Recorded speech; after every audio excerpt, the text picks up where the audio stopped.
We'll start with the game that's just unfolded at Marvel Stadium. Well, if you're a North Melbourne fan, you went into that final term with so much hope in your heart that you could get the job done over the Pies. But this was a game of two halves. There was the first three quarters, and then the Pies just turned it on in the last. Yeah, well, the overall picture from that second half was 12 goals to 3 Collingwood's way, but then the fourth quarter alone, which we're seeing now, 8 goals to 1 in Collingwood's favour.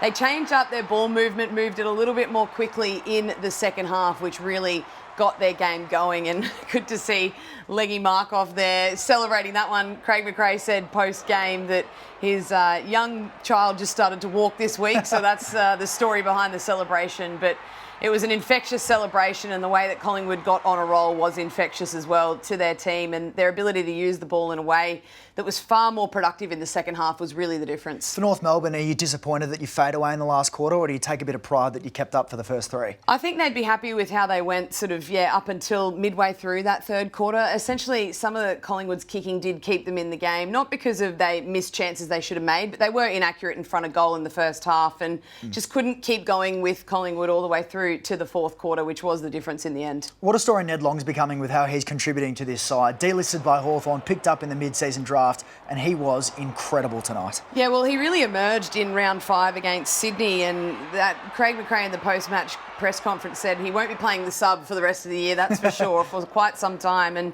he's just continued on with that form.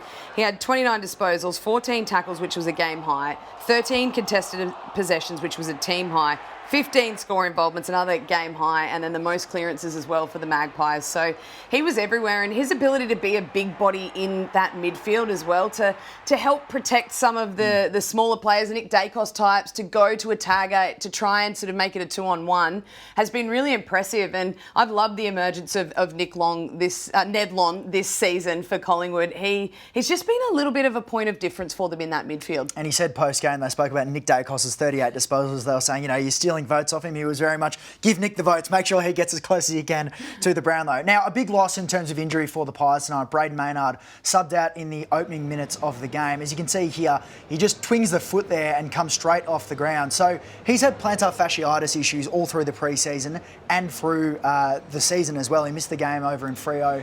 And that's sort of a recurrence of that issue. It's actually an escalation of that issue. So he came into the game with soreness, but Craig McRae said post-game that it was that specific moment there in the first quarter where something has actually significantly worsened. So he's booked in for a scan tomorrow morning. So that could be not just soreness that he's going to carry. He actually could be out for a little bit of time. Well, I better know where you'll be tomorrow morning, Xander. Amy Park scans bright and early. Brayden Maynard, please talk to me. But it adds to the pain for the Pies. They had so many guys that were out. You lost Bobby Hill for personal reasons in the hour before the game. Scott Pendlebury with illness as well. Moore, Schultz. That's just the start of it. Yeah, they had to actually get AFL approval for Oleg Markov to come into the side because it was a late addition to the outside of the emergency list. That's how I guess, battling against the clock they were to make sure they had their best 23 on the park. But the player that I want to highlight, and it's a little bit from a Collingwood perspective, but more from a North Melbourne perspective, is Jamie Elliott. So he's kicked 28 goals for the season.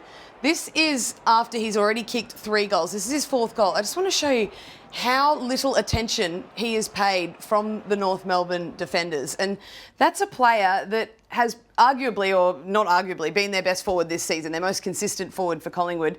Not only coming into the game are you saying, okay, we need to be aware of Jamie Elliott. We need to be aware of Jamie Elliott at forward 50 stoppages because he's very damaging. Okay, if that's not enough, he's already kicked 3 goals for the game. We probably need to make sure at this next stoppage we really switch on and lock down on him, not let him roam free inside forward 50. He ended up kicking 5 for the game.